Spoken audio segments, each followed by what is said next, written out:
जैन गुरु थे सोईची। जिस दिन से सोईची ने तोफू के मंदिर में शिक्षण देना शुरू किया, उसी दिन से मंदिर का रूपांतरण हो गया।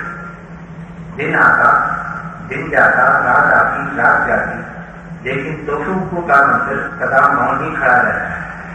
मंदिर एक गहन सन्नाटा ही हो गया, कहीं से कोई आवाज नहीं उठती।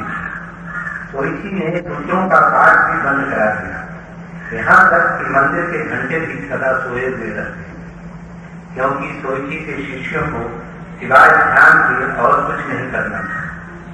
फिर वर्षों तक ऐसा ही रहा। लोग भूल ही गए कि पड़ोस में मंदिर है और सैकड़ों सन्यासी थे वहां। आत्मज्ञान के दिए जलते थे और समाधि के फूल खिलते थे।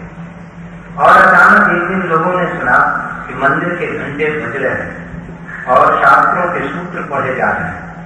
लोग भागे मंदिर की तरफ। सोईची ने संसार छोड़ दिया था। उनके शव पर ही सूत्र पढ़े जा रहे थे, घंटे बज रहे थे। भगवान इस कथा पर प्रकाश डालने की कृपा करें।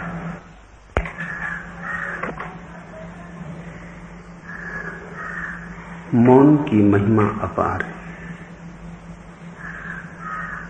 उससे ज्यादा महिमावान कुछ और नहीं। जिसने उसे पा लिया, उसे पाने को कुछ शेष नहीं रह जाता, क्योंकि मौन के क्षण में ही पता चलता है तुम परमात्मा हो। परमात्मा का अर्थ है जिसे पाने को कुछ भी शेष नहीं, जो सब पाया ही हुआ है। परमात्मा का अर्थ है जिसे कहीं जाना नहीं, जो अपनी मंजिल पर ही विराजमान है। परमात्मा का अर्थ है जो भी है वो उससे परम तृप्त है। कोई अतृप्ति नहीं, कोई चाह नहीं, कोई प्यास नहीं, कोई क्षुधा नहीं, कोई मांग नहीं, कोई प्रार्थना नहीं। जिस दिन प्रार्थना मिट जाती है उसी दिन तुम परमात्मा हो जाते। जिस दिन मांग खो जाती है उसी दिन जो भी पाने योग्य, जो भी पाया जा सकता है, वो तुम्हें मिल गया। लेकिन मौन के क्षण में ही ये पता चलता है। मौन के बिना तुम अपने से अपरिचित ही रह जाते हो। बहुत से तलों पर इस बात को समझ लो, फिर ये कहानी खुल जाएगी। जैसे कोई बंद द्वार खुल जाए, जैसे अंधेरे में कोई अचानक दिया जला दे और सब प्रकाशित हो जाए। पहली बात, बोलते हो तुम, जरूरी है, क्योंकि दूसरे से संबंधित होने का और कोई उपाय नहीं। लेकिन अकेले में जब दूसरा नहीं है तब तुम क्यों बोले चले जाते हो? भीतर तुम क्यों बोले चले जाते हो? दूसरे से तो बोलना माध्यम है, लेकिन स्वयं से बोलना पागलपन। एक आदमी रास्ते पे चलता है तो उसके पैर चलते हैं, लेकिन तुम बैठे हुए पैरों को हिलाते रहो और तुम रोकने में ही असमर्थ हो जाओ। और कोई तुमसे कहे कि अब तुम क्यों पैर हिला रहे हो, क्योंकि कहीं तुम जा नहीं रहे। जाने के लिए तो पैर चलना जरूरी है, लेकिन बैठे बैठे क्यों पैर हिलाते, सोते सोते क्यों पैर हिलाते? और तुम कहो कि मैं क्या करूं, पैर रुकते ही नहीं। तो तुम्हारा शरीर अस्वस्थ है और तुम्हारा नियंत्रण खो गया, तुम मालिक नहीं हो। लेकिन मन की यही हालत है। दूसरे से बोलते हो, समझ में आता है, लेकिन अपने से क्यों बोलते हो? भीतर क्यों बोलते हो? अंतर्लाभ क्यों चलता है? और क्या तुम्हारे बस में है कि तुम चाहो मन को रोकना तो रुक जाए, जब तुम कहो तब रुक जाए? तुम्हारे बस में नहीं। मन तुम्हारी सुनेगा नहीं। मन मालिक हो गया है, तुम उपेक्षित, तुम्हारी मालकियत उपेक्षित। मन ने सब नियंत्रण ले लिया है, तुम्हारा कोई काबू नहीं। पागल का और क्या अर्थ होता है? पागल का इतना ही अर्थ होता है कि जिसका अपने पर कोई काबू नहीं, जो हो रहा है होगा, वो उसे बदल नहीं सकता। जो नहीं हो रहा है वो नहीं होगा, वो उसे कर नहीं सकता है। उसकी मालकियत खो गई है। इस अर्थ में तो हम सभी पागल हैं। मात्राओं के भेद होंगे, कम ज्यादा पागल होंगे, लेकिन पागल सभी। जरूरत है दूसरे से बोलने की, भाषा की, शब्द की। अपने से बोलने के लिए न भाषा की जरूरत है न शब्द की। अपने से अगर बोलना हो तो मौन की जरूरत है। पदार्थ को जानना हो तो शब्द का उपयोग करना पड़ेगा। विज्ञान बिना शब्द के नहीं जी सकता। कभी तुमने सोचा सारे पुस्तकालय जल जाएं, सारे शास्त्र नष्ट हो जाएं, तो विज्ञान नष्ट हो जाएगा, धर्म नष्ट नहीं होगा। क्योंकि धर्म का शास्त्रों से कुछ लेना देना नहीं। वे हैं या नहीं है कोई फर्क ना पड़ेगा। अगर विज्ञान के सारे शास्त्र जल जाएं तो तुम आइंस्टीन को पैदा न कर सकोगे। आज आइंस्टीन को पैदा होने में फिर कोई 5000 साल लगेंगे। जब 5000 साल तक फिर शास्त्र इकट्ठे होंगे, तब कहीं आइंस्टीन फिर से पैदा हो सकेगा। लेकिन सारी दुनिया के शास्त्र चल जाएं, बुद्ध को तुम आज ही पैदा कर सकोगे। ये बड़े आश्चर्य की बात है कि लोग धर्म को परंपरा समझते हैं, लेकिन धर्म परंपरा नहीं, विज्ञान परंपरा है। और लोग धर्म को शास्त्र में आबद्ध समझते हैं। धर्म शास्त्र में बिल्कुल आबद्ध नहीं, विज्ञान शास्त्र में आबद्ध है। इसलिए विज्ञान की शिक्षा हो सकती, धर्म की कोई शिक्षा नहीं हो सकती। और तुमने अगर विज्ञान की किताब समझ ली तो और कुछ समझने को नहीं बचता। और धर्म की किताब तुम कितनी ही समझ लो, सब कुछ समझने को बाकी रहता है। पदार्थ को जानना हो तो शब्द साधन है, परमात्मा को जानना हो तो शून्य साधन है। वहां चुप होकर पहुंचना पड़ेगा। वहां बोलते हुए गए कि चूक जाओगे, क्योंकि जो बोल रहा है वो अपने ही शब्दों से इतना भरा है, वो इस स्थूल से इतना भरा है कि सूक्ष्म कैसे उसकी पकड़ में आएगा। बाजार का शोरगुल तुम अपने भीतर लिए चल रहे हो। तुम्हारे मंदिर भी बाजार के हिस्से हो गए हैं, तुम्हारी मस्जिदें भी बाजार के हिस्से हो गई, वे भी दुकानें, वहां भी बड़ा शोरगुल है। मंदिर तो मौन होना चाहिए। वहां तो जाने का अर्थ ही यह होना चाहिए कि तुम बाजार को पीछे छोड़ा है। वहां तो सन्नाटा होना चाहिए। वहां तो जहां तुम जूते उतारते हो वहीं तुम्हें शब्द भी उतार देने चाहिए। मंदिर में शब्द ले जाने का क्या अर्थ, और शब्द से भाषा और क्या है। कितनी बार तुम एक ही शब्द का उपयोग कर चुके हो, उससे ज्यादा गंदा और क्या है। जूता भी उतना गंदा नहीं, शब्द जितना गंदा हो गया है। शब्द का ही उपयोग करते हो। तुम गौर करो तो 300 से ज्यादा शब्द ना पाओगे जिनका तुम दिन रात उपयोग करते हो। 300 भी जो बहुत ज्यादा शब्दों का जानकार। इसलिए कोई नई भाषा सीखना कठिन नहीं होना चाहिए। 300 शब्द तुम ठीक से सीख लो, नई भाषा आ जाए। क्योंकि 300 से ज्यादा शब्दों का कोई उपयोग ही कहां होता है।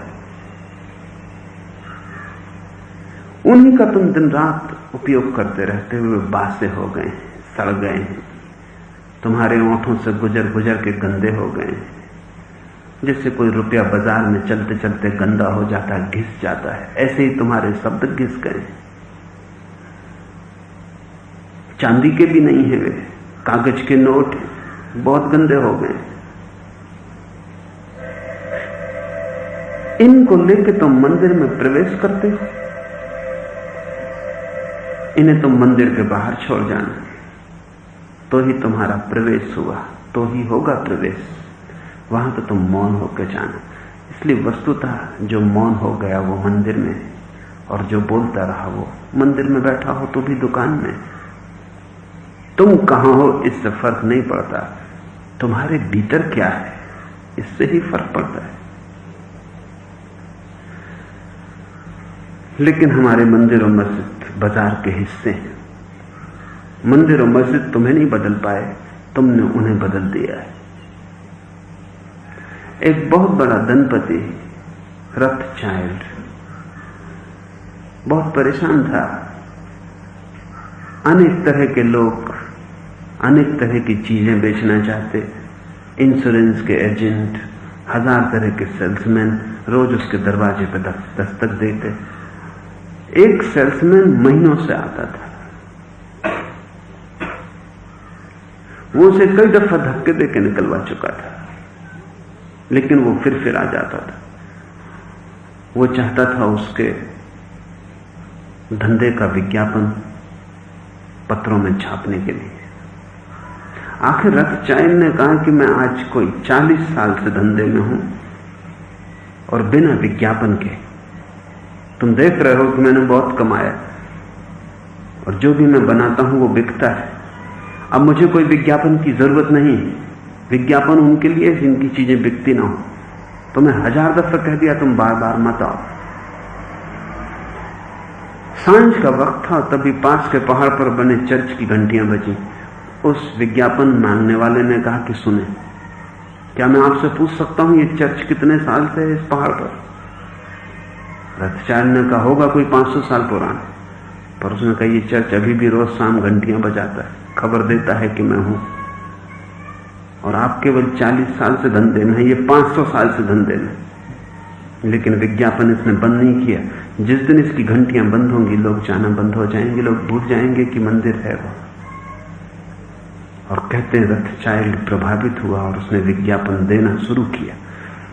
उसको लगा कि भगवान की दुकान के लिए भी विज्ञापन की जरूरत होती, घंटा बजाना पड़ता है। घंटा बहुत पुराना विज्ञापन है। वो घंटा इसलिए बजता है ताकि तुम्हें खबर रहे कि मंदिर है, बुलावा है, आओ। अगर मंदिर घंटा बजाना बंद कर दे तुम उसे भूल जाते। तुम्हारे मंदिर मस्जिद भी बाजार के हिस्से हो गए हैं। वो भी बिक्री के नियम मान के चलते, लेकिन तुम उनके द्वारा नहीं बदले जा सके हो। तुम उनके द्वारा तभी बदले जा सकोगे जब तुम्हें मौन की महिमा समझ में आ जाए। तीसरी बात ख्याल में ले लो, बच्चा पैदा होता है तब वो मौन होता है, फिर मरेगा तब भी मौन हो जाएगा। जीवन के इस छोर के पहले मौन, जीवन के उस छोर के बाद मौन है। मौन से तुम उठते हो, मौन में तुम खो जाते हो। सब बीच का खेल है, जिंदगी का, समाज का, सभ्यता का, दूसरे से संबंध का नाता है।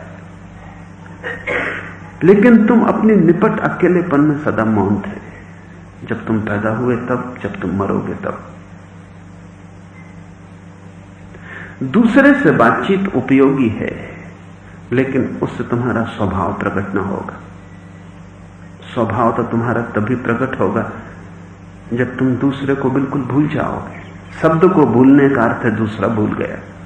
शब्द को छोड़ने का अर्थ है समाज छूट गया। शब्द को हटाने का अर्थ है सभ्यता हट गई। इधर शब्द गया, भाषा गई, वहां सब जो तुमने सीखा था गया, क्योंकि शब्द के बिना तो तुमने कुछ भी नहीं सीखा है। सभी सिखावन शब्द पर खुदी है। शब्द को छोड़ते ही सब सिखावन छूट जाती है, सब लर्निंग चली जाती, सब पांडित्य, सब ज्ञान, सब चला जाता है। तुम रह जाते हो निपट, निर्दोष, जैसे तुम थे जन्म के पहले और जैसे तुम हो जाओगे मृत्यु के बाद। और अगर तुम इसमें एक डुबकी भी लगा लो इस स्रोत में, मूल स्रोत में, तो फिर तुम हंसोगे, तुम कहोगे न कोई जन्म है और न कोई मृत्यु, मैं सदा था और सदा रहूंगा, मैं सनातन, मैं शाश्वत हूं। ये धारा अजस्र बह रही है, ये जन्म के पहले भी बहती थी, छिपी होगी। जैसा नील नदी बहती है इजिप्त में, सैकड़ों मील तक जमीन के नीचे बहती, दिखाई नहीं पड़ती, फिर अचानक प्रकट होती। लेकिन प्रकट कोई चीज शून्य से तो नहीं होती। जो भी प्रकट होता है वो पहले अप्रकट रहा होगा। ऐसे ही एक दिन अचानक तुम्हारा जन्म होता है। जो नदी भूगर्भ में थी, छिपी थी, वो प्रकट हो गई। फिर एक दिन अचानक तुम भूगर्भ में खो जाते हो। फिर मौत तुम्हें समा लेती। जो जन्म के पहले था, जो मौत के बाद था, उसको ही पहचानो। वही धर्म है, वही ध्यान है। लेकिन तुम अपना सारा समय समाज में खो दे रहे हो। तुम अपनी सारी ऊर्जा शब्द में चुकाए डाल रहे हो। तुम बोल बोल के नष्ट हुए जा रहे हो, सोच सोच के नष्ट हुए जा रहे हो। ध्यान से बड़ा समाज विरोधी और कोई तत्व नहीं है। क्योंकि ध्यान का अर्थ है पूरा समाज तुमने छोड़ा, शब्द छोड़ा, समाज गया। तुम बाहर उतर जाते हो। शब्द से उतर जाने की कला समाज के बाहर उतर जाने की कला है। कोई हिमालय जाने की जरूरत नहीं। हिमालय तो वे जाते हैं जो ना समझ, जो इस कला को नहीं जानते। वो हिमालय में भी उतर न पाएंगे। तुम्हें कभी पता है, तुम अगर अकेले छोड़ दिए जाओ तो पहले धीरे धीरे अपने से बात करोगे, फिर जोर जोर से बात करने लगोगे, फिर तुम पौधों से, पहाड़ों से बात करने लगोगे। कोई भी ना मिलेगा तो तुम परमात्मा से बातचीत शुरू कर दोगे। तुम ही बोलोगे, तुम ही जवाब दोगे, तुम दूसरे को कल्पना से निर्मित कर लोगे। हिमालय पे जाने से कुछ भी ना होगा। जाते ही वे हैं जो नहीं जानते। जिन्हें छोटी सी कला आ गई, शब्द की नाव से उतर जाने की कला, वे ठीक यहीं बीच बाजार में जब चाहें तब हिमालय को खोल ले सकते हैं। जैसे ही वो शब्द का द्वार बंद करते हैं, मौन हो जाते हैं, बाहर हो गए।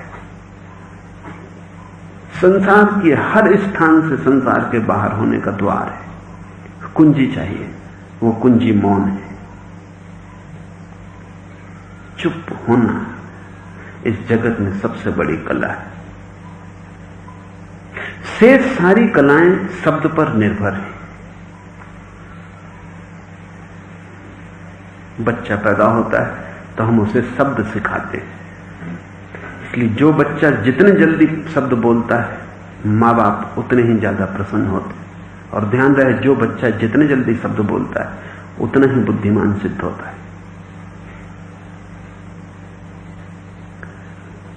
क्योंकि सारी कला शब्द से ही सीखनी। जो बच्चा जितनी देर से बोलेगा उतना ही बुद्धू सिद्ध होगा।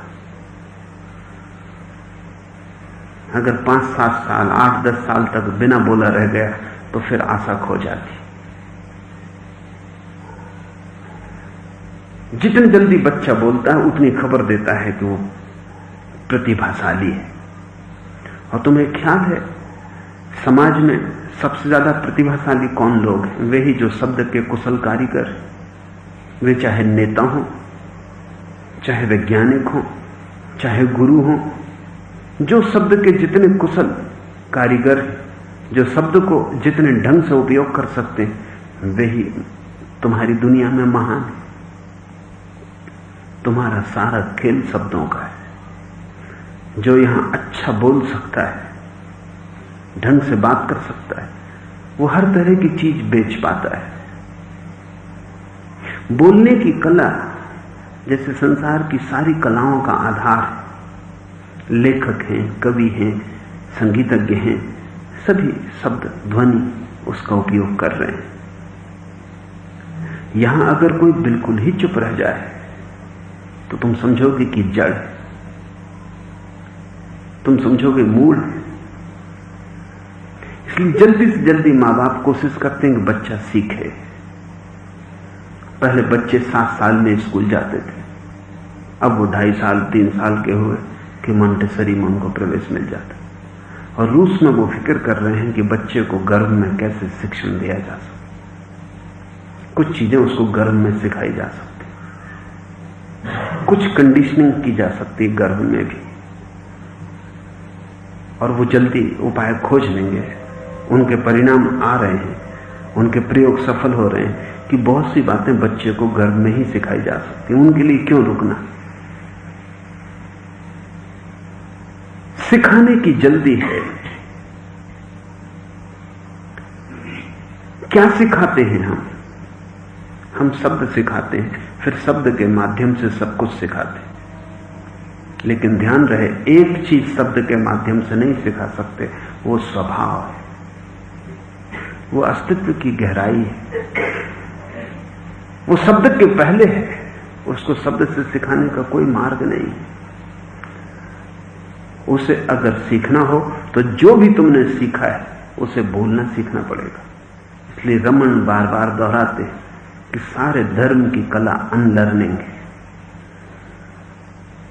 तो एक तरफ संसार की सारी कलाएं, उनको हम लर्निंग कहें, सीखना, और उन सब के मुकाबले दूसरे तराजू पर धर्म की कला है, उसे हम अनलर्निंग कहें, भूलना। स्मृति उपयोगी है संसार में, विस्मृति उपयोगी है धर्म में। और ध्यान रहे, तुम्हारी स्मृति जितनी संसार से भर जाएगी उतना ही परमात्मा विस्मरण हो जाएगा, और जितना तुम संसार को विस्मरण करोगे उतना ही परमात्मा का स्मरण आएगा, क्योंकि जगह खाली होगी। जो लोग भी ईश्वर को याद करना चाहते हैं, राम राम दोहराने से कुछ ना होगा, उन्हें संसार को भूलना सीखना पड़ेगा। पहले जगह खाली करो। कहां है वो रिक्त स्थान जहां परमात्मा को निमंत्रण दिया जा सके? कहां है तुम्हारे घर में अतिथि गृह जहां उसे ठहराया जा सके? तुम भरे हो, बुरी तरह भरे हो, और कचरे से भरे हो। इस कचरे को हटाना ही होगा। इस कचरे को एक बार भी तुम हटा दोगे तो तुम बहुत हंसोगे कि जिसको हमने ज्ञान समझ के इकट्ठा किया था वो कूड़ा था, उसका कोई भी मूल्य नहीं था। इसलिए उपनिषदों ने शब्द से जो सीखा जा सके उसे अविद्या कहा है। बड़े अद्भुत लोग थे, उसको विद्या नहीं कहा, उसको अविद्या कहा है, जो शब्द से सीखा जा सके। तो तुमने जो भी सीखा है अब तक वो सभी अविद्या है, और तुम्हारे विश्वविद्यालय अविद्यालय, विद्यालय नहीं, क्योंकि वहां सभी कुछ शब्द से सिखाया जा रहा है। उद्दालक का बेटा श्वेतकेतु लौटा सीख कर गुरु के घर से, तो उसके बाप ने पूछा, तूने वो सीखा या नहीं जिसे सीखने से सब जान लिया जाता है? उसके बेटे ने कहा, वो तो कुछ गुरु ने बात नहीं की, वैसे मैं सब सीख के आ गया हूं जो भी सीखा जा सकता है।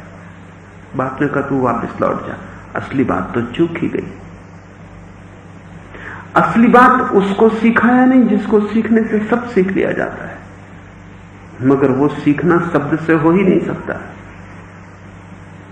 तो जब श्वेतकेतु वापस गया और उसने कहा कि मेरा पिता तो बहुत दुखी और नाराज हुआ, और उसने कहा, ये क्या कचरा लेके तू आ गया, ये तो अविद्या है। और ये लड़का वेद में पारंगत होके गया था, जो भी जाना जा सकता था सब कंठस्थ कर लिया था।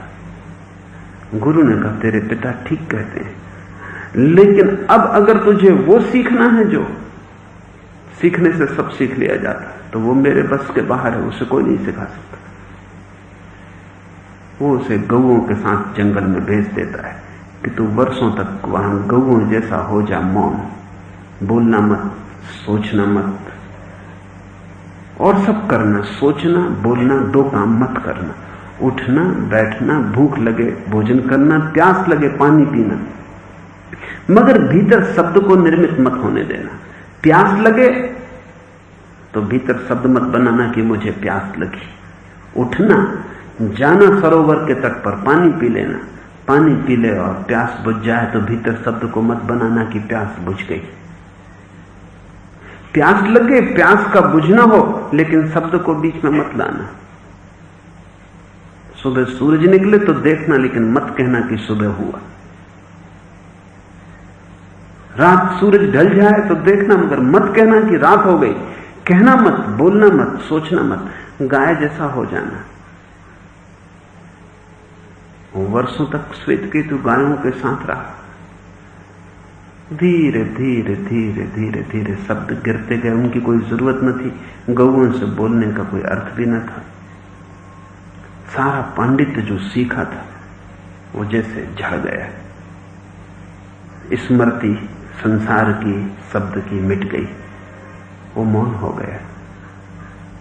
जब वो वापस लौटा वर्षों के बाद, तो गुरु ने कहा अब आने की कोई जरूरत नहीं श्वेतकेतु, दूर से ही मैं देख रहा हूं कि तूने उसे जान लिया जिसे जानने से सब कुछ जान लिया जाता है। अब तू अपने घर लौट जा। गुरु के चरण छू के बिना कुछ बोले श्वेतकेतु धन्यवाद देने के लिए भी नहीं बोला। चरण छूना बड़ा सार्थक है, वो बिना बोले कुछ कहना। इसलिए भारत ने उस कला को खोजा। भारत के बाहर चरण छूने की कोई बात नहीं, और पश्चिम के लोग समझ ही नहीं पाते कि चरण छूने का राज क्या होगा।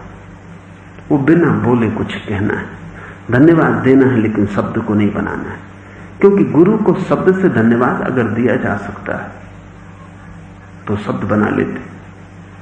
जिससे निशब्द सीखा है उसको शब्द में धन्यवाद कैसे देंगे? इसलिए झुक के बिना कुछ कहे धन्यवाद देके श्वेतकेतु चल पड़ा। जब वो अपने घर के करीब पहुंचने लगा और उसके पिता ने खिड़की से देखा, तो उसके पिता ने कहा कि अरे ये तो उस एक को जान के लौट रहा है, इसकी गरिमा, इसका प्रकाश। वो दूसरी खिड़की से कूद के पिता भाग गया। उसने अपनी पत्नी को कहा कि मैं जाता हूं, क्योंकि अभी मुझे इस एक का खुद ही पता नहीं चला, और ये उचित ना होगा कि श्वेतकेतु आके मुझ अज्ञानी के पैर छुए। तो अब मैं लौटूंगा तब जब मैं भी इस एक को जान लूं। वो तो जो मैंने श्वेतकेतु को कहा था कि एक को जान के लौट, जिसको जानने से सब जान लिया जाता है, वो भी मैंने शास्त्र में पढ़ा था, उसे भी मैं जानता नहीं हूं। और मैंने सोचा नहीं था कि लड़का कर गुजरेगा, ये असंभव को संभव करके चला आ रहा। अब ये उचित ना होगा। अब मैं तभी लौटूंगा जब मैं भी उस एक को जान लूं। अब हम इस कहानी को, इस छोटी सी कहानी को समझने की कोशिश करें। ये मौन की महिमा है। एक ज़ेन गुरु थे सोइची। जिस दिन से सोइची ने तोफुकू के मंदिर में शिक्षण देना शुरू किया, उसी दिन से उस मंदिर का रूपांतरण हो गया। तुम मंदिर में जाते हो तो भी मंदिर का रूपांतरण होता है, क्योंकि मंदिर तुम्हारा गुणधर्म ले लेता है। क्योंकि मंदिर तो एक ग्राहकता है। उसी मंदिर में रावण प्रविष्ट करता है, तब वो मंदिर रावण जैसा हो जाता है। उसी मंदिर में राम प्रवेश करते हैं, तब वो मंदिर राम जैसा हो जाता है। मंदिर तो एक ग्राहकता है, एक पैसिविटी। अगर तुम ठीक से समझ लो तो तुम जहां हो वहीं मंदिर बना सकते हो। तब पत्थर की दीवारों के मंदिर का कोई अर्थ नहीं, क्योंकि तब तुम जानते हो तुम्हारा होना ही तुम्हें घेरे हुए है। और अगर तुम्हारा होना विकृत है तो तुम मंदिर में जाके क्या करोगे? तुम मंदिर को विकृत करोगे, और क्या करोगे? अगर तुम बीमार हो तो तुम्हारी बीमारी मंदिर को छुएगी, और क्या होगा? और अगर तुम दुख से भरे हो तो मंदिर विषाद से डूब जाएगा, और क्या होगा? मंदिर तुम्हें नहीं बदलता, तुम ही मंदिर को बदलते हो। और जब सोइची जैसा ज्ञानी किसी मंदिर में प्रवेश करता है तो मंदिर सोइची जैसा हो जाता है, रूपांतरण शुरू हो जाता है। ये जो मंदिर खड़े हैं सारी पृथ्वी पर, ये जो तीर्थ हैं, मक्का है, मदीना है, काशी है, ये जो जेरूसलम और सारी जमीन पर मंदिरों का इतना बड़ा विस्तार है, ये हमने क्यों बचा के रखे हैं? इनके बचाने का कारण है कभी ना कभी इन मंदिरों में सोइची जैसे आदमी ने प्रवेश किया, और उसके साथ मंदिर की जो महिमा प्रकट हुई थी वो हमसे भूले नहीं भूले, इसलिए हमने इनको बचाया। हालांकि अब वो कहानी रह गई, क्योंकि सोइची जैसे लोग रोज नहीं पाए जा सकते। जिस दिन मोहम्मद मदीना में थे या मक्का में थे, उस दिन जो गरिमा थी वो भूलती नहीं। इसलिए मुसलमान के जीवन कृत्यों में एक बार हर मुसलमान को हज करनी चाहिए, एक बार हर मुसलमान को उस जगह पहुंच जाना चाहिए जिसने कभी मोहम्मद का गौरव जाना। शायद वो जगह अब भी कुछ गुनगुनाती हो, शायद उस जगह की हवाएं और पत्थर अभी भी कुछ कहें। वो सिर्फ याददाश्त है। लेकिन मोहम्मद जिस दिन प्रवेश किए काबा में, उस दिन काबा बदल गया। उस दिन काबा का रूपांतरण हो गया। पत्थरों की क्या विसाप है जो तुम्हें बदल दे। तुम ही बदलोगे। और तुम अगर भरोसा करते हो कि पत्थर तुम्हें बदलेंगे तो तुम पत्थरों से गए बीते हो। दीवानें तुम्हें बदलेंगी कि मंदिर का घंटनाद तुम्हें बदलेगा, कि मंदिर में प्रतिष्ठित पत्थर की प्रतिमाएं तुम्हें बदलेंगी। तो तुम हो क्या? तुम पत्थर कंकड़ हो, क्या हो? वे तुम्हें नहीं बदल सकते, तुम ही उन्हें बदलोगे। तुम अपने मंदिर को अपने साथ लिए चलते हो। तुम्हारा मंदिर तुम्हारे होने का ढंग है। इसलिए जब कभी सोची जैसे आदमी किसी मंदिर में प्रवेश कर जाता तो मंदिर का सौभाग्य है। मंदिर बदल गया, उसका रूपांतरण हो गया उसी दिन से। जिस दिन आता दिन जाता, रात आती रात जाती, लेकिन तोफुकू का मंदिर सदा मौन ही खड़ा रहता। सोची मंदिर पे छा गया। मंदिर की पत्थर की दीवारें सोची को नहीं बदलेंगी, सोची मंदिर को बदला। और जैसा सोची चुप था, मौन था, ऐसा ही मंदिर मौन रहने लगा। सोची का गुणधर्म मंदिर पे छा गया। वो मंदिर सोची का ही विस्तार हो गया। दिन आता दिन जाता, रात आती रात जाती, लेकिन तोफुकू का मंदिर सदा मौन ही खड़ा रहता। वह मंदिर एक गहन सन्नाटा हो गया। कहीं से कोई आवाज न उठती। सोची ने सूत्रों का पाठ भी बंद करा दिया। मंदिर के घंटे भी सदा सोए रहते, क्योंकि सोची के शिष्यों को सिवाय ध्यान के और कुछ भी नहीं करना था। ऐसा उल्लेख है कि बुद्ध एक राजधानी के करीब आए। उस राजधानी का सम्राट था अजातशत्रु। उसके मंत्रियों ने अजातशत्रु को कहा कि बुद्ध मिलने जैसे हैं। नाम तो उसका था अजातशत्रु, कि जिसका कोई शत्रु पैदा ही नहीं हुआ है।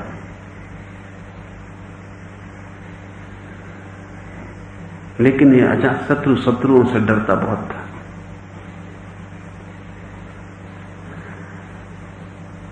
उसने कहा बुद्ध आए हैं, लेकिन क्या वहां जाना सुरक्षित है? मंत्रियों ने कहा वहां क्या खतरा है? अजातशत्रु ने कहा लेकिन फौजी टुकड़ी मेरे साथ चलनी चाहिए। मंत्रियों ने कहा कि वो बेहुदा लगेगा। बुद्ध जैसे व्यक्ति के पास आप फौजी टुकड़ी को लेकर जाएंगे, तलवारें लेके, वो अच्छा नहीं लगेगा। डर कुछ भी नहीं है, बुद्ध आप पर हमला नहीं करेंगे। अजातशत्रु ने कहा तब ठीक है, पर हम रास्ते में तो साथ ले चले। तो रास्ते में उसकी फौजी टुकड़ी गई। फिर मंत्रियों ने उसे बगीचे के बाहर जहां बुद्ध ठहरे थे फौजी टुकड़ी को छोड़ देने को कहा। डरता भयभीत, क्योंकि कुछ खतरा ना हो, वो छोड़ के किसी भांति मंत्रियों के साथ चला। थोड़ी ही दूर जाके वो ठिठक के खड़ा हो गया। उसने कहा कि मुझे संदेह होता है, क्योंकि तुम कहते थे 10,000 भिक्षु बुद्ध के साथ हैं और यहां सन्नाटा है। तुम मुझे किसी उपद्रव में तो नहीं ले जा रहे हो? तुम्हारा कोई षड्यंत्र तो नहीं? और तुम कहते हो ये जो वृक्षों की कतार है, बस इसके ही पार 10,000 भिक्षु ठहरे हुए। 10,000? जहां 10,000 आदमी हो वहां शोरगुल होगा। मंत्री हंसने लगे। उन्होंने कहा आप अकारण चिंतित हो रहे हैं। ये 10,000 आदमी नहीं, आदमी तो यहां एक भी नहीं, ये भिक्षु हैं। ध्यान ही इनका एकमात्र कर्म है। उठते हैं, बैठते हैं तो चुप्पी साधते हैं। ये कोई बाजार नहीं है।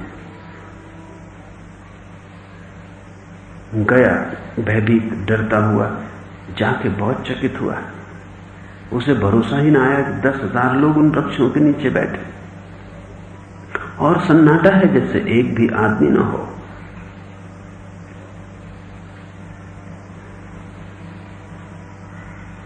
जैसे ही सन्नाटा होता है तुम्हारे भीतर, तुम्हारी आदमियत खो जाती है, दिव्यता प्रकट होती है। क्योंकि आदमी तुम अपनी भाषा के कारण, इस परिभाषा को ध्यान में रख लेना। पशु पशु हैं क्योंकि बोल नहीं सकते, आदमी आदमी है क्योंकि बोल सकते, देवता देवता है क्योंकि बोलने के पार चला गया।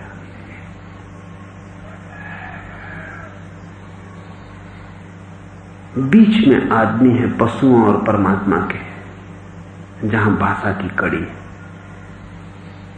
और आदमियत को पार करना है तो ही तुम्हारी दिव्यता का अवतरण हो। सोईची जैसे ही मंदिर में आया, मंदिर का रूपांतरण शुरू हो गया। वहां सन्नाटा रहने लगा, मौन खड़ा रहता मंदिर। घंटे भी बजाने बंद कर दिए गए, क्योंकि जिसे आना है उसे अपने आप आना चाहिए। निमंत्रण की क्या जरूरत है? और जो निमंत्रण से आएगा वो आएगा ही कैसे? ये फिर कोई घर तो नहीं जहां निमंत्रण दिया जाए। ये मंदिर है, यहां जिसको आने की प्यास जग गई हो वही आएगा। और अगर सरोवर घंटे नहीं बजाते कि प्यासे आए तो मंदिर क्यों बजाए? सोची ने कहा बंद कर दो घंटे। हमें उन्हें नहीं बुलाना है जो अभी आने को तैयार नहीं, और जिन्हें आना है वो आ जाएंगे, वे खोजते हुए आ जाएंगे। और उन लोगों की भीड़ इकट्ठी कर लेना जिनको नहीं आना था बड़ी खतरनाक है, क्योंकि उनके बीच में वे लोग भी खो जाते हैं जिनके की आने का क्षण आ गया था। उस भीड़ में वे भी दब जाते हैं और नष्ट हो जाते हैं। तो मंदिर के घंटे बंद कर दिए गए, सूत्रों का पाठ तक बंद करवा दिया। अब बुद्ध के वचन वहां न पढ़े जाते। रोज सुबह से जो सूत्रों का नियमित पाठ था वो भी बंद हो गया। वो मंदिर पहली दफा मंदिर बना, शास्त्र भी छोड़ दिया गया। सोईची ने सूत्रों का पाठ भी बंद करा दिया। लोगों ने कहा होगा जरूर कि नास्तिक है। इस जगत पर जो परम आस्तिक पैदा हुए हैं वो सभी समझे गए हैं कि नास्तिक है। यहां छोटे मोटे आस्तिकों को ही लोग आस्तिक समझ पाते, यहां बड़ा आस्तिक तो नास्तिक जैसा मालूम पड़ता है। सोईची ने पाठ बंद कर दिया सूत्रों का। तुम सोचो मंदिर के ट्रस्टियों का कैसा रुख रहा होगा। ये मंदिर भ्रष्ट हो गया। इस मंदिर में ना पूजा होती, न प्रार्थना होती, सब कृत्य बंद हो गया। लोगों ने कहा होगा सन्यासी खाली बैठे रहते हैं, निठल्ले बैठे रहते, कुछ भी करते नहीं, कुछ काम तो चाहिए।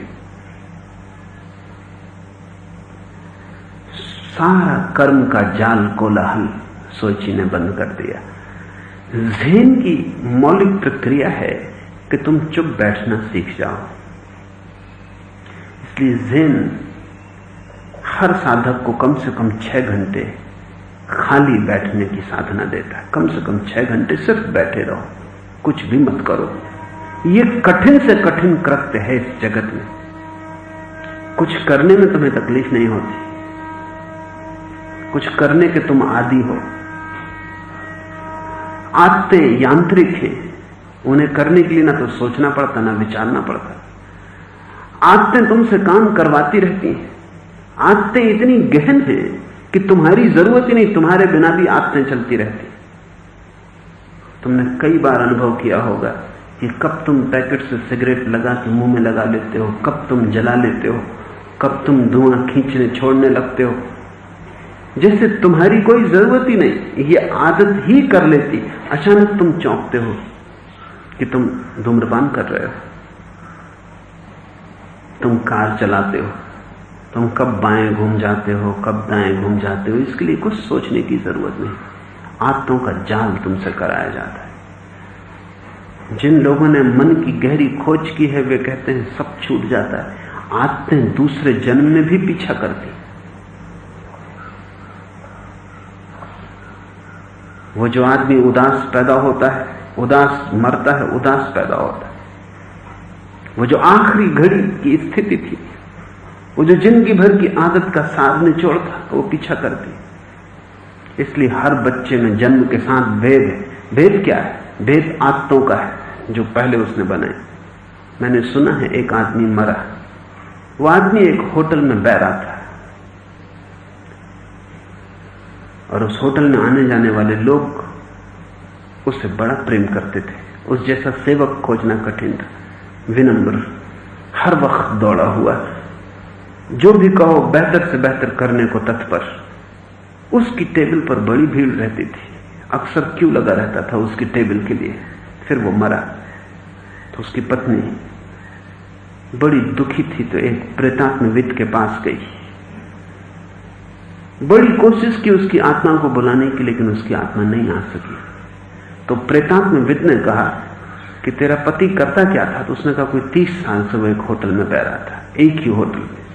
तो उसने कहा कि तो उसे यहां बुलाना कठिन होगा, बेहतर होगा हम होटल में ही चले। आशा इस बात की है कि आत्मा वहीं आसपास भटक रही हो, पुरानी आदत 30 साल। तो वो प्रेतात्मविद उस स्त्री को लेके होटल में गया। एक कोने में बैठ के एक टेबल पर उन्होंने बुलाने की कोशिश की। तत्क्षण आवाज उत्तर में आई कि हाँ मैं हूं, लेकिन बड़ी धीमी आवाज थी। होटल में बहुत लोग, शोरगुल था। तो पत्नी ने कहा बड़े खुश होके कि मैं बड़ी प्रसन्न हूं कि तुम हो, वहां के संबंध में कुछ और कहो लेकिन जरा जोर से बोलो। उसने कहा और जोर से मैं नहीं बोल सकता, बहुत भीड़ भाड़ है और शोरगुल है यहाँ। तो पत्नी ने कहा कि तुम थोड़े करीब क्यों नहीं आ जाते? उसने कहा कि मैं तुमसे काफी दूर हूं। पत्नी ने कहा करीब आ जाओ। उसने कहा वो मैं न कर सकूंगा, वो मेरी टेबल नहीं, वो अपनी ही टेबल के आसपास। आदमी मर जाए तो भी ले जाता है संस्कार। संस्कार यानी आदत, बहुत गहरी चली गई आदत। सबसे गहरी आदत तुम्हारे भीतर उलझे रहने की है, काम में उलझे रहने की। काम बदल जाते हैं, जन्मों जन्मों में तुमने न मालूम कितने काम किए, लेकिन एक आदत हमेशा मौजूद रही, कुछ ना कुछ करने की, व्यस्त, ऑक्युपाइड। तो काम बदलने से तुम्हें अड़चन नहीं होती। तुम अखबार छोड़ के रेडियो सुन सकते हो, रेडियो बंद करके तुम कार साफ कर सकते हो।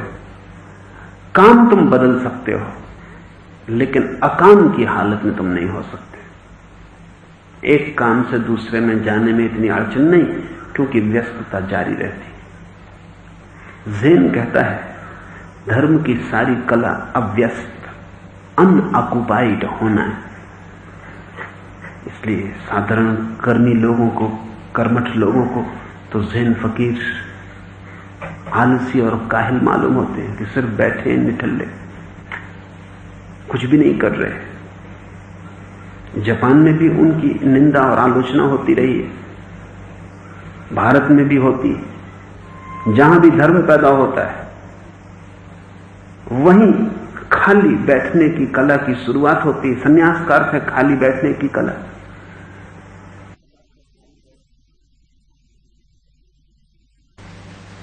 समाज में आलोचना शुरू होती, कर्मठ लोग हैं, वे कहते हैं कुछ ना करो, कम से कम सेवा तो करो।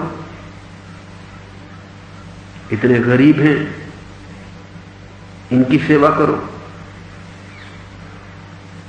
बीमार हैं, इनकी सेवा करो, अस्पताल चले जाओ। खाली बैठने से क्या होगा? लेकिन सेवा भी व्यस्तता है।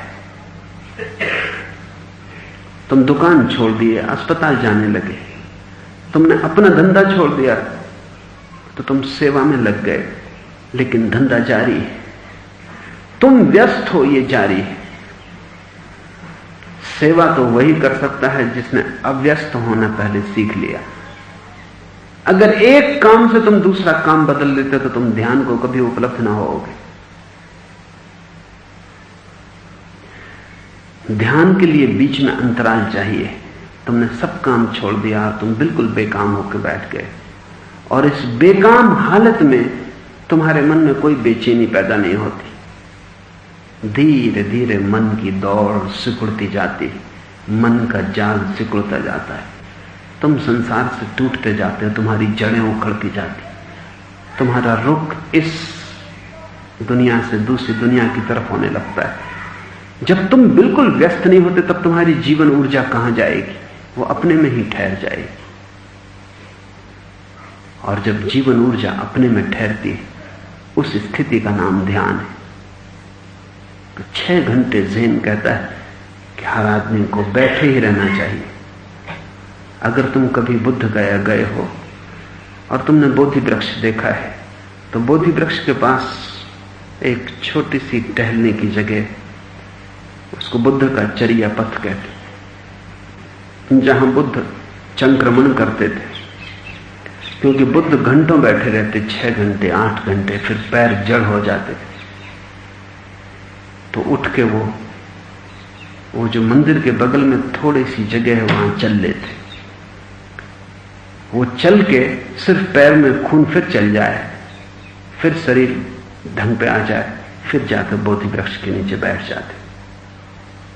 बैठ बैठ के बुद्ध ने बुद्धत्व पाया। चल चल के किसी ने बुद्धत्व नहीं पाया है। वो चलते भी थोड़ा से थे तो सिर्फ इसलिए कि फिर बैठ सके, और तुम अगर बैठते भी हो थोड़ा तो इसलिए कि फिर चल सको। बस वही बुनियादी फर्क है। तुम अगर रात आराम भी करते हो इसलिए कि ताकि सुबह से धंधे में ठीक से लग जाओ। तुम्हारा आराम भी काम में नियोजित है। बुद्ध का इतना ही कुल काम था कि वो थोड़ा सा कभी 4-6 घंटे के बाद 10-50 कदम चलते थे। वो चलना सिर्फ इसलिए था ताकि शरीर फिर बैठने में सक्षम हो जाए। सारी प्रक्रिया बदल गई। श्वास भी इसलिए ले रहे हैं, चल भी रहे हैं इसलिए, भिक्षा मांगने भी जाते हैं, पानी भी पीते हैं, लेकिन सारी प्रक्रिया जो कुछ भी करते हैं वो इतना सा ही करने के लिए है ताकि खाली होकर बैठ सके, अव्यस्त होकर बैठ सके। तब बड़ी थोड़ी सी व्यस्तता बचती है, न्यून, अति न्यून, अत्यंत आवश्यक। उतनी न्यून व्यस्तता के साथ और अव्यस्त रहने में राजी होने के साथ ध्यान का फूल लगता है। तोयफू के मंदिर में सोची ने सूत्रों का पाठ भी बंद करा दिया। मंदिर के घंटे सो गए। सोची के शिष्य सिवाय ध्यान के कुछ न करते। फिर वर्षों तक ऐसा ही रहा। लोग भूल गए कि पड़ोस में मंदिर है, भूल ही जाएंगे, क्योंकि मंदिर भी मौन से नहीं पहचाना जाता, मंदिर भी शोरगुल से पहचाना जाता है। मौन जो है उसको तो हम भूल ही जाएंगे। तुमने कभी ख्याल किया कि अगर कोई घर में तुम्हारे मौन हो जाए तो थोड़े दिन में तुम उसे भूल जाओगे कि वो है, क्योंकि ना बोलेगा ना उपद्रव करेगा। उपद्रव से पता चलता है, बोलने से अलंगा डालता है, बोलने से बीच में आता है, दूसरों के रास्ते के आर पार पड़ता है। बोलता ही नहीं तो मार्ग के बाहर हो जाता है। अगर कोई आदमी घर में बिल्कुल मौन हो जाए तो वो रहेगा भी और तुम उसे भूल जाओगे जैसे वो है ही नहीं। हम भाषा से ही पहचानते हैं कि कोई है। मंदिर है ऐसा लोग भूल गए। सैकड़ों सन्यासी थे वहां, आत्मज्ञान के दिए जलते थे, समाधि के फूल खिलते थे, फिर भी लोगों को पता ना रहा कि मंदिर है, क्योंकि न तो आत्मज्ञान का दिया तुम्हें दिखाई पड़ता है, न समाधि के फूल की सुगंध तुम्हें मिलती, तुम्हें तो सिर्फ शोरगुल सुनाई पड़ता है। तुम पागलपन के अतिरिक्त और कुछ भी नहीं समझ पाते, इसलिए पागल तुम्हें बहुत ज्यादा होकर दिखाई पड़ता है। और उसका कारण तुम वही समझ पाते हो तुम जो हो। हमारी समझ हमसे ज्यादा कभी नहीं होती, हो भी नहीं सकती। तुम एक किताब पढ़ते हो, उस किताब में तुम वही पढ़ पाते हो जो तुम पहले से ही जानते थे। तुम उतना ही ज्ञान उस किताब में से लोगे जो तुम्हारे पास था ही। नए को तुम पहचानोगे कैसे? नए को तुम आत्मसात कैसे करोगे? नए का तुम्हें पता ही नहीं चलेगा। नए में तुम्हें शोरगुल ही मालूम नहीं होगा।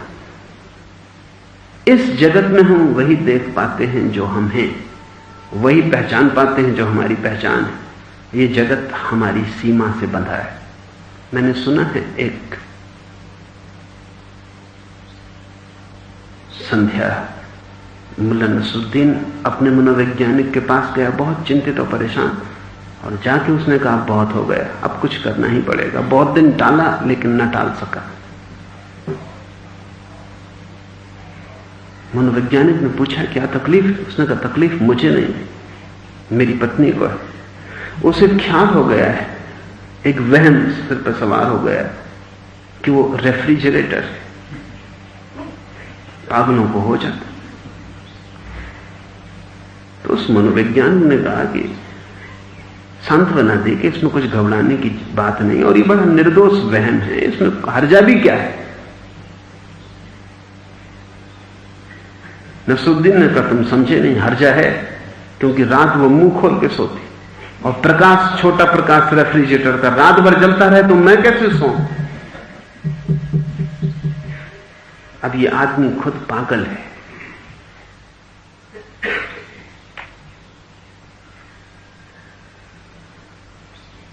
लेकिन अपना पागलपन दूसरे में झलकता है। हर आदमी दर्पण है, उसमें हम अपनी ही शक्ल देखते हैं। और ये दर्पण, वो दर्पण, थोड़े बहुत फर्क दर्पण में होते हैं। कोई बेल्जियम का बना है, कोई शुद्ध देसी। दर्पण में थोड़े बहुत फर्क होते हैं, इसलिए थोड़ा बहुत शक्ल में फर्क मालूम पड़ता है, लेकिन मौलिक अंतर नहीं आता। शक्ल तो तुम्हारी ही रहेगी। तुम एक मित्र को बदल के दूसरा मित्र कर लो, एक पत्नी छोड़ दूसरा विवाह कर लो, एक घर छोड़ के दूसरे घर में चले जाओ, एक नौकरी छोड़ दूसरी नौकरी कर लो, बहुत फर्क ना पड़ेगा, क्योंकि हर जगह दर्पण रहेगा। शक्ल तो तुम अपनी ही देखोगे। इसलिए दुखी आदमी झोपड़े से महल में चला जाए तो भी दुखी रहता है, सुखी आदमी महल से झोपड़े में चला जाए तो भी सुखी रहता है, क्योंकि सवाल दर्पण का है। चेहरा तो तुम अपना ही देखोगे। दर्पण छोटा हो, बड़ा हो, कीमती हो, गैर कीमती हो, टूटा फूटा हो, लेकिन चेहरा तो तुम्हारा ही तुम देखोगे। हम सब जगह अपने को ही देखते हैं, हम उसी को पहचानते हैं जो हम जैसा है। हम पागल हैं तो हमें पागलपन पहचान में आता है। ये जो सोयची का मंदिर था इतना शांत हो गया कि लोग भूल ही गए कि वो है। लोग उसके सामने से ही गुजरते होंगे। उसमें हजारों भिक्षु थे। वे भिक्षु भिक्षा मांगने बाहर जाते होंगे, भीतर आते होंगे, लेकिन वे बिल्कुल शांत थे, वे मौन थे। ध्यान उनके जीवन की एकमात्र शैली थी। लोग उन्हें देखते भी होंगे फिर भी नहीं देख पाते होंगे, क्योंकि अपना ही चेहरा हम देख सकते हैं। लोगों को मंदिर दिखाई भी पड़ता होगा फिर भी दिखाई नहीं पड़ता होगा। आंखों में तस्वीर तो बनती होगी, भीतर पहचान नहीं आती होगी। इसलिए बहुत बार ऐसा हुआ है, बहुत बार क्या सदा ऐसा हुआ है कि इस जगत में जो भी महत्वपूर्ण व्यक्ति पैदा हुए हैं, ध्यान के ध्यानी जो पैदा हुए, वो करीब करीब इतिहास के बाहर छूट गए। बहुत लोग पूछते हैं कि बुद्ध के इतिहास में क्या प्रमाण है। बहुत लोग पूछते हैं कि महावीर का इतिहास में क्या प्रमाण है। इतिहास में ना के बराबर प्रमाण है, क्योंकि ये मंदिर इतने सन्नाटे से भरे थे कि हमने कभी जाना भी नहीं कि ये हैं, हमने कभी पहचाना भी कि नहीं ये है। इतिहास में तो हम उसको लिखते हैं जिसको हम पहचानते हैं, जानते हैं। इतिहास में पागलों की कथाएं बड़ी मेहनत से लिखी गई हैं। हिटलर हैं, तैमूर हैं, चंगेज हैं, नेपोलियन हैं, सिकंदर हैं। इनकी इतिहास में कथाएं हैं विस्तार से। सारा इतिहास पागलों से भरा पड़ा है। तुम्हारा अखबार भी, उसमें कभी तुम्हें कोई खबर मिलती है कि कोई आदमी शांत है, कि कोई आदमी शांत बैठा है किसी वृक्ष के नीचे, बुद्ध अखबार के बाहर छूट जाएंगे। लेकिन दिल्ली में जो सारे पागल इकट्ठे हो गए,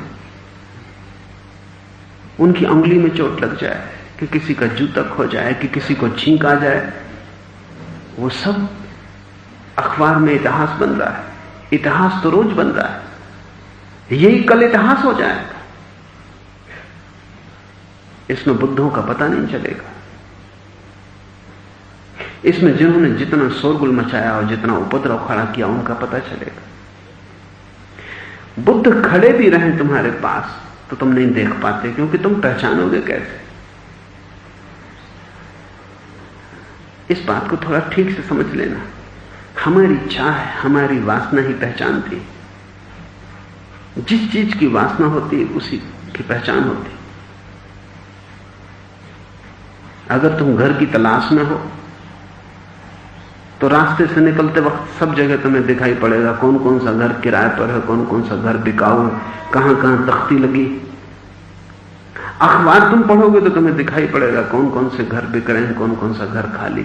तुम्हें घर की जरूरत नहीं, अचानक ये सब खो जाएंगे, इनका तुम्हें पता ही नहीं चलेगा। तुम वासनाग्रस्त हो, तुम्हारी जो वासना है वो तुम्हें दिखाई पड़ेगा। बुद्ध होने की वासना जब तक तुम्हारे भीतर ना हो तब तक बुद्ध तुम्हें कैसे दिखाई पड़ेंगे? जिस दिन ये वासना होगी उस दिन तुम पाओगे जगत सदा बुद्धों से भरा है, कभी खाली नहीं रहा। सदा लोग रहे हैं जिन्होंने जाना है, सदा लोग रहे हैं जिन्होंने सत्य को जिया है। जिस दिन तुम्हारी प्यास जगेगी अचानक वे तुम्हें दिखाई पड़ने लगेंगे। लोग मेरे पास आते हैं, वो कहते हैं कि अब कोई बुद्ध पुरुष नहीं।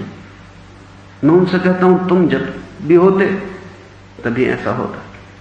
मैं एक विश्वविद्यालय में पढ़ता था, उस विश्वविद्यालय के जो वाइस चांसलर थे एक बड़े कीमती इतिहास शास्त्री थे, इतिहासज्ञ थे, बड़े अंतर्राष्ट्रीय ख्याति के आदमी थे।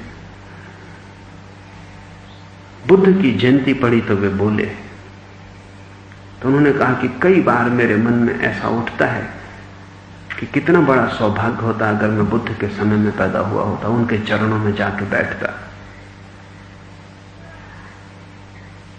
तो मैंने उनसे खड़े होकर कहा कि ये शब्द आप वापस ले लें,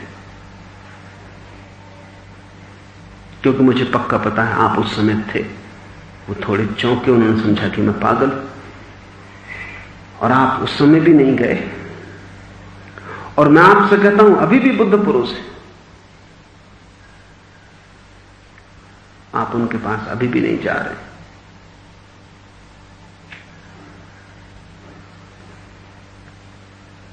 थोड़ी देर वो सोचते रहे। उन्होंने कहा कि हो सकता है ये बात भी ठीक हो,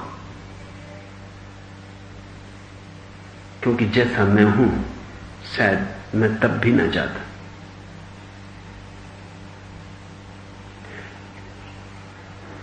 तुम्हारी प्यास, तुम्हारा होना ही तुम्हें कहीं ले जाएगा। अगर तुम्हारे प्यास है तो तुम्हें मंदिर ही मंदिर दिखाई पड़ेंगे जहां तुम जाओगे, और तुम्हारी प्यास नहीं है तो तुम्हें वैश्यालय दिखाई पड़ सकते हैं। प्यासे को पानी दिखाई पड़ता है, जिसकी प्यास नहीं उसे पानी दिखाई नहीं पड़ता। वो मंदिर दिखाई पड़ना बंद हो गया और वहां बड़ी अनूठी घटनाएं घट रही थी, जैसी कभी कभी घटती हैं। वो मंदिर उस समय सारे जगत का केंद्र था। जैसे वहां अनेक लोग बुद्धत्व को उपलब्ध हो रहे थे, सोईची के पास चुप होना सीख रहे थे, वहां समाधि के फूल खिल रहे थे, लेकिन हमारी नाक उस सुगंध को पकड़ नहीं सकती। वो सुगंध अपरिचित है, नाक के पास से गुजर जाती है, हमें उसकी कोई पहचान नहीं होती। वहां दिए जल रहे थे आत्मज्ञान के, लेकिन हमारी आंखें उसके लिए अंधी हैं, वो प्रकाश हमें दिखाई नहीं पड़ता, या वो प्रकाश इतना ज्यादा है तो उसे देख के हमारी आंखें बंद हो जाती हैं, हम अपने अंधेरे में खो जाते। उस प्रकाश को देखने के लिए आंखों की तैयारी चाहिए। मैंने सुना है कि दो छोटे बच्चे, एक लड़की और एक उसका छोटा भाई, लड़की की उम्र रही होगी कोई 8 साल, छोटे भाई की कोई 6 साल, वो दोनों रास्ते से गुजर रहे हैं, भरी दोपहर में, तेज सूरज, और वो जो छोटा भाई है दोनों आंखों को भींच के बंद किए हुए, जैसे अपने खिलाफ खोलना चाहता है लेकिन ताकत लगा के बंद किए हुए। और वो लड़की उसके हाथ को पकड़ के ले जा रही, और एक स्त्री ने उन्हें देखा और उसने समझा कि कुछ गड़बड़ हो गई, आंख को चोट लग गई। इस बच्चे को क्या हुआ? तो उसने पूछा कि क्या हुआ इस बच्चे की आंख को, कोई चोट लग गई? तो उस लड़की ने कहा नहीं, चोट नहीं लगी। ऐसा हम हमेशा ही करते हैं जब भी मैटनी शो सिनेमा देखने जाते। उसने पूछा, हम समझे नहीं, मतलब क्या है? धूप इतनी तेज है। ये छोटा भाई हमेशा ही जब मैटनी शो देखने जाते हैं तो ऐसी आंख बंद करके जाता है, तो फिर हाल में सीट का नंबर खोजने में सुविधा रहती है। ये वहां सीट का नंबर खोज लेगा। इतना प्रकाश हो तो फिर अंधेरे में जाके कुछ भी दिखाई नहीं पड़ता। जो व्यक्ति संसार में बहुत आंखें खोल के चल रहा है, वो संसार की चकाचौंध से इतना परेशान हो जाता है कि अगर बुद्ध के पास जाएगा तो वहां इस तरह की चकाचौंध तो नहीं, वहां तो बड़ा शांत प्रकाश है, जिसको आलोक कहते हैं, प्रकाश नहीं। आलोक बड़ा मधुर शब्द है, उसमें चोट नहीं है। आलोक उस क्षण होता है जब सुबह रात जा चुकी होती है और सूरज नहीं निकला होता, उस समय जो प्रभात का प्रकाश होता है। सूरज की त्वरा नहीं होती, उसमें तेजी नहीं होती, रात का अंधेरा भी नहीं होता, सिर्फ हल्की आभा होती। तो जो व्यक्ति संसार की रोशनी से बहुत बड़ा है, बुद्ध के पास जाके वो देख ही नहीं पाएगा, वहां उसे अंधेरा मालूम पड़ेगा। अगर बुद्ध को देखना हो तो बाजार में थोड़ी आंख बंद करके चलना पड़े, ताकि तुम जब बुद्ध के पास पहुंचो तुम्हारी आंखें बाहर के प्रकाश से इतनी ज्यादा पीड़ित ना हो कि भीतर की आभा को पहचानना असंभव हो जाए। घटनाएं वहां घटती थी लेकिन दिखाई नहीं पड़ती थी। और अचानक लोगों ने एक दिन सुना कि मंदिर के घंटे फिर बज रहे हैं, तभी उन्हें याद आया कि मंदिर है। इतने दिन अंतराल पड़ गया था और शास्त्रों के सूत्र पढ़े जा रहे हैं, तभी उन्हें समझ में आया कि अरे हम भूल ही गए थे कि पड़ोस में मंदिर। वे भागे। इतने दिन से वे मंदिर नहीं गए थे, जबकि मंदिर जाने योग्य था तब वे चूक गए, और जबकि अब मंदिर के प्राण उड़ चुके थे, जबकि मंदिर अब खाली था तब वे भागे। ऐसा अक्सर हुआ है, हमेशा हुआ है। शायद दुर्भाग्य है कि हमेशा ऐसा ही होगा। जब बुद्ध पुरुष खो जाते हैं तब तुम्हें खबर मिलती है। जब वे देह छोड़ देते हैं तब तुम्हें स्मरण आता, तब तुम रोते हो, छाती पीटते हो। जब वे थे तब तुम्हें दिखाई नहीं पड़े, या तुम्हें अगर मिल भी जाते रास्ते पर तो तुम बच के निकल गए, या तुमने तरकीबें खोज ली, या तुमने तर्क खोज लिए और तुमने अपना बचाव कर लिया। बहुत कम लोग हैं जो जीवित पुरुषों, बुद्ध पुरुषों के पास पहुंच पाते। जब मर जाते तभी तुम्हें खबर मिलती, तभी तुम्हें याद आती कि अरे कुछ था, लेकिन तब सार नहीं है। लोग मंदिर की तरफ भागे, उन्हें याद आया कि हम इतने दिन से मंदिर भी नहीं गए, और मंदिर जाना रोज का नियम था, लेकिन घंटे ही बंद हो गए थे बजने, शोरगुल ही नहीं होता था, तो मंदिर भूल गया था। वहां जाके शब्दों का, सूत्रों का पाठ सुनाई पड़ा। उन्हें फिर से लगा कि अब मंदिर जीवित हुआ। आज मंदिर मर गया था, पर आज उन्हें लगा कि मंदिर जीवित हुआ। भीतर जाके उन्होंने देखा कि सोची ने संसार छोड़ दिया था, उसकी देह पड़ी थी और उसके सौ पर ही सूत्र पढ़े जा रहे थे, घंटे बज रहे थे। और जैसे ही सोची जैसे व्यक्ति संसार छोड़ते हैं कि जो भी वे चाहते थे उससे उल्टा होना तत्क्षण शुरू हो जाता। जीवन भर सोची ने मंदिर बंद, घंटे बंद करवा दिए थे, सूत्रों का पाठ बंद हो गया था, मरते ही पाठ फिर शुरू हो गया, घंटे फिर बजने लगे। बुद्ध पुरुष जो भी जीवन भर करते हैं, उनके मरते ही तत्क्षण सब उल्टा हम शुरू कर देते, क्योंकि मरने के बाद सब कारोबार हमारे हाथ में आ जाता।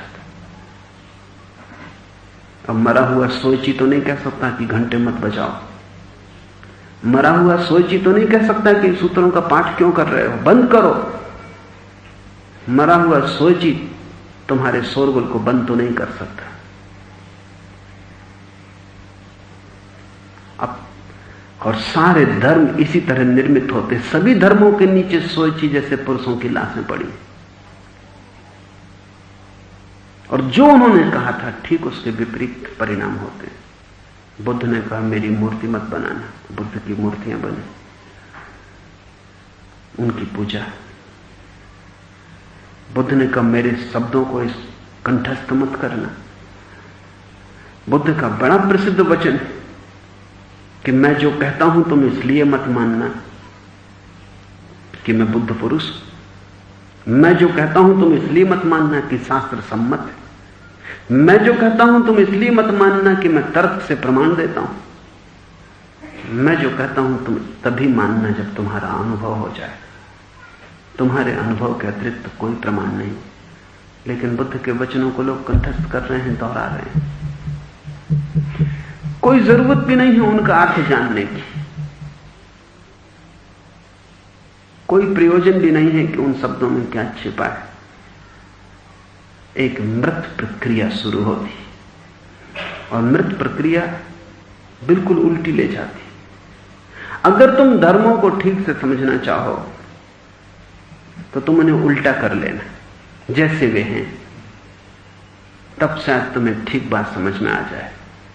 जो भी हो रहा हो मंदिर में, सूत्र के पाठ पढ़े जा रहे हो तो समझना कि जरूर सूत्र के पाठ बंद कर देने से मंदिर का संबंध होगा। घंटे बज रहे हो तो समझ लेना कि घंटे बंद कर देने से मंदिर का प्रयोजन होगा। जो भी हो रहा है उससे उल्टा शायद सही हो, लेकिन जो हो रहा है वो तो सही नहीं है। पर यह स्वाभाविक है, यह दुर्भाग्य है लेकिन स्वाभाविक है, क्योंकि बुद्ध पुरुष के मरने के बाद कारोबार तो गैर बुद्ध पुरुषों के हाथ में ही आएगा। इससे बचने का कोई उपाय भी नहीं। बुद्ध पुरुष कभी होता, हम सदा मौजूद हैं इंतजाम करने को। जब तक वो जिंदा रहता तब तक भी हम इंतजाम करने की पूरी कोशिश करते। सफल नहीं होती, ये दूसरी बात है, लेकिन उसके हट जाने पर तो फिर हम पूरा इंतजाम करते, और वो इंतजाम निश्चित ही उल्टा होने वाला है। इसमें हमारा भी कोई कसूर नहीं, ये सीधी सी बात है कि उल्टा होगा।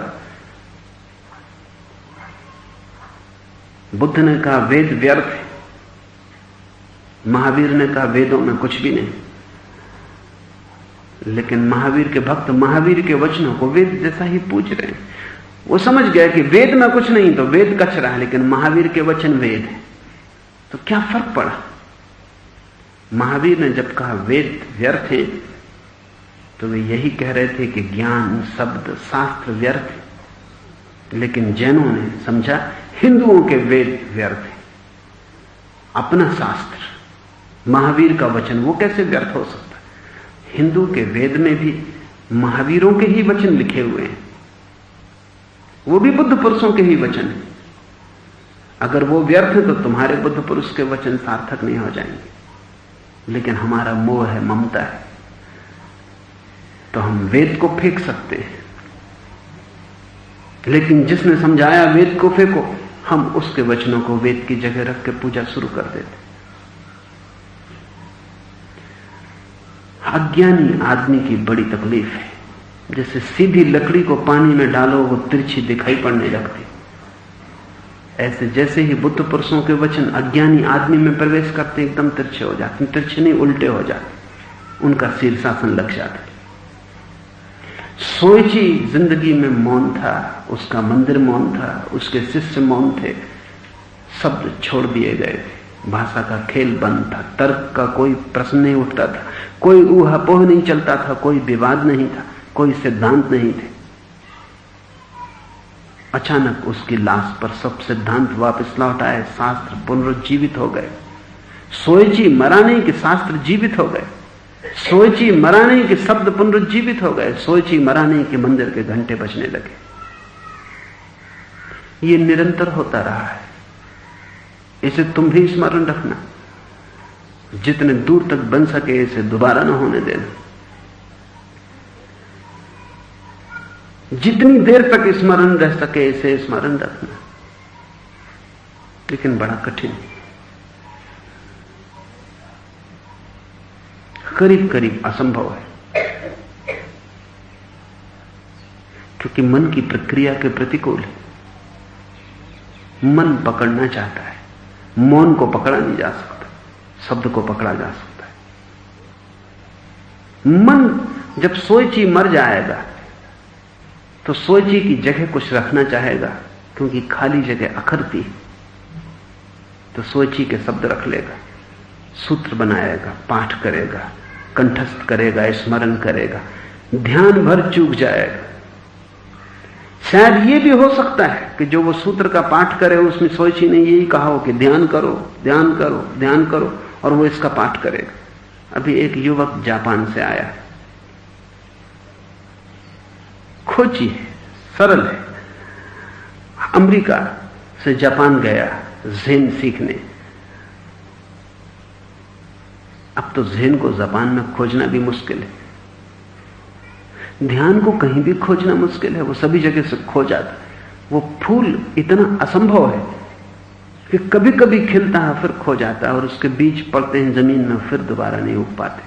तब तो जापान में भी ज़ेन के नाम पर धंधा है। वो एक मोनेस्ट्री में गया और वहां उसने दीक्षा ली, और वो ज़ेन, तो उसने पढ़ा तो किताबों में ये था कि सब किताबें व्यर्थ है। ज़ेन का प्राथमिक सूत्र यही है कि सब शास्त्र, सब शब्द व्यर्थ है, और शून्य होना एकमात्र प्रक्रिया है। लेकिन वहां जब मोनेस्ट्री में दीक्षा ली तो बुद्ध के वचन हैं, वो उसको कंठस्थ करने को दिए।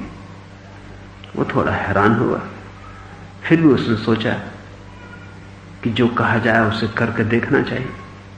वो 6 महीने, साल भर बीत गया, और जापानी भाषा में बुद्ध का पूरा एक शास्त्र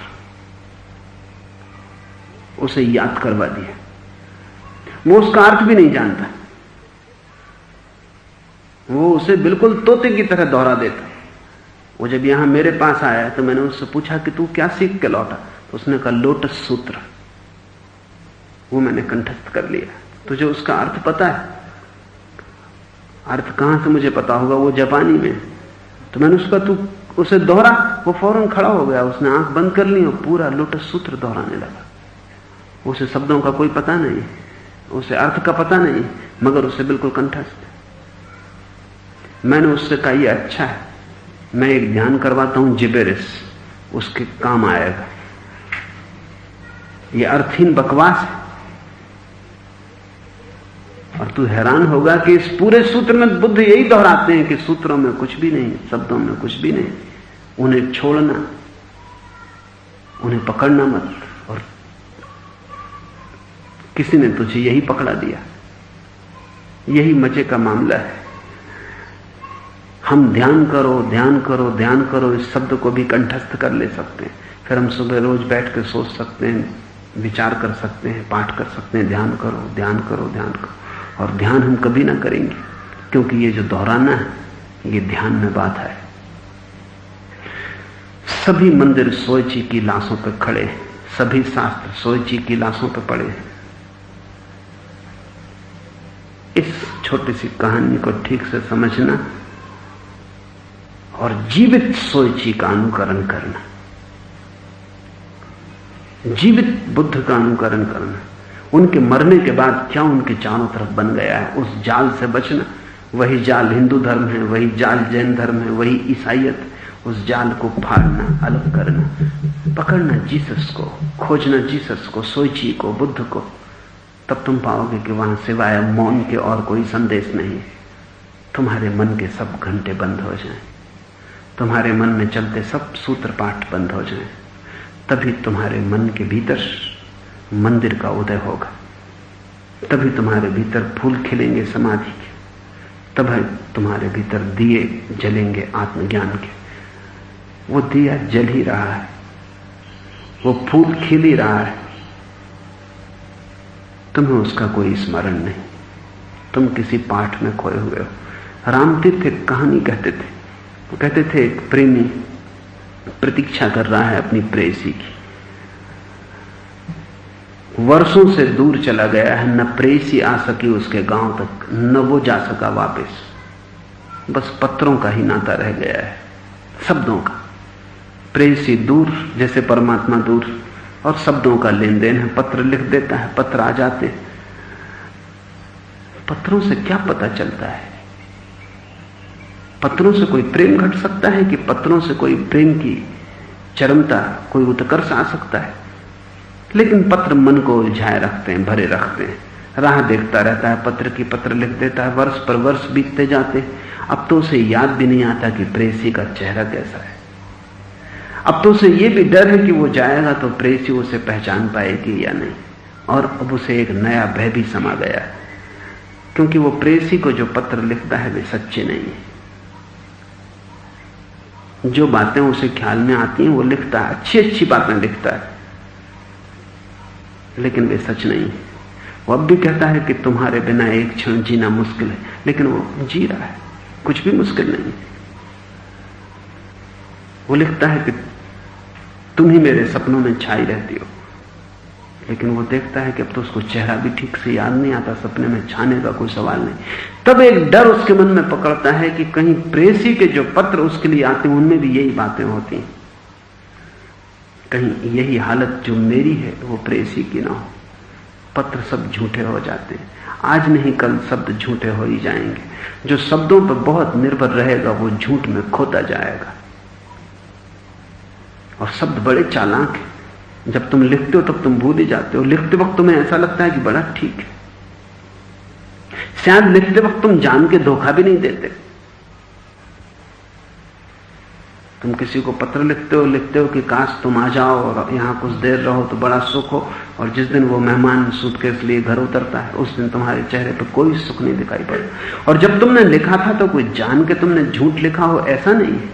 जब तुमने लिखा था तुमने सहजता से ही लिखा था।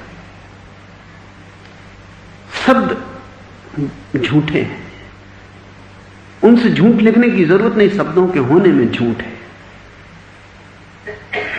उनसे तुम कविताएं बना सकते हो, और कविताएं बना के तुम खुद ही सम्मोहित हो सकते हो। तो वो प्रेमी डरने लगा था कि जो मैं लिखता हूं कहीं ऐसा ही तो मेरी प्रेसी नहीं लिखती, हो सकता है उसको भी मेरा चेहरा भूल गया हो। और एक दिन वो पत्र लिख रहा है, वो लंबा लिखता जा रहा है, और प्रेसी आ गई है। उसने दरवाजा खोला तो दरवाजा अटका था। प्रेमी को उसने देखा कि वो पत्र लिखने में लीन है, दिए के पास झुका है, तो वो द्वार पर ही बैठ के समझा कि कोई जरूरी काम कर रहा है, वो पूरा कर ले, तो फिर बाधा डाले। वो प्रेसी को ही पत्र लिख रहा है, वो द्वार पर सामने बैठी, वो आंख नहीं उठाता। प्रेमियों के पत्र लंबे होते चले जाते, 10-12 पेज लिख के वो आंख उठाता है तो उसे भरोसा नहीं आता। वो आंख मीड़ के देखता है तो भी उसे भरोसा नहीं आता। वो कहता है क्या, वो थोड़ा डरता भी है, क्योंकि ये कोई अपेक्षा ही नहीं है कि प्रेसी यहां आ जाएगी। और वो प्रेसी कहती तुम इतने भयभीत क्यों दिखाई पड़ रहे हो, तुमने मुझे पहचाना नहीं? मैं मौजूद हूं, तुम ना आ सके तो मैं थक गई तो मैं खुद चली आई हूं। और वो प्रेमी रोने लगता है और वो कहता है तूने मुझे चौंकाया क्यों नहीं, पहले ही क्यों ना कहा, घंटों से तू बैठी और मैं तुझे ही पत्र लिख रहा हूं। रामतीर्थ कहते थे परमात्मा के सामने जब हम शब्द लेके खड़े रहते हैं तो हमारी हालत यही, वो मौजूद है, घंटों से नहीं सदा से, वो द्वार पर ही बैठा है और हम प्रार्थना कर रहे हैं। प्रार्थना पत्र लिखने जैसी है, ध्यान उसको देखने जैसा है। ध्यान का अर्थ है बंद करो शब्दों की बकवास, सीधा देखो वो दरवाजे पर मौजूद है, वो सदा से मौजूद है, वो कभी गया ही नहीं था वहां से।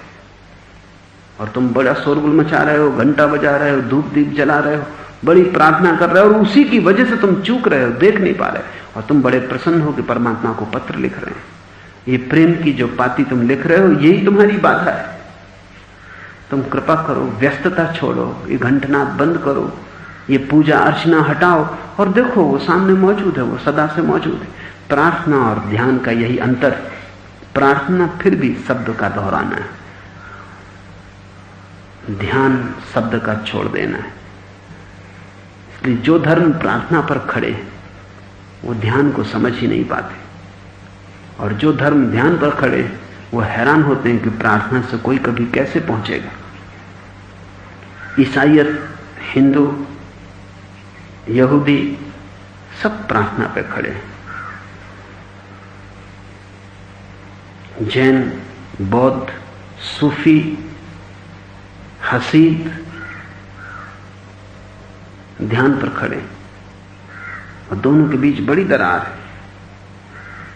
लेकिन जब मैं ऐसा कहता हूं कि जैन, बौद्ध, सूफी, हसीद ध्यान पर खड़े हैं, तो आप ये मत समझना कि आज के जैन ध्यान कर रहे हैं।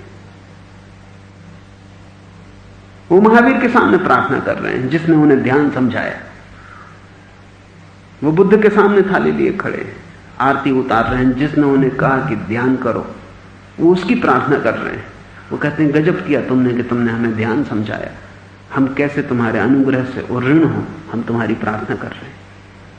और तुम ये मत समझना कि जब मैं कहता हूं हिंदू, मुसलमान, ईसाई प्रार्थना के धर्म है, तो कृष्ण, क्राइस्ट या मोहम्मद प्रार्थना के लोग थे। वे ध्यान के ही लोग थे।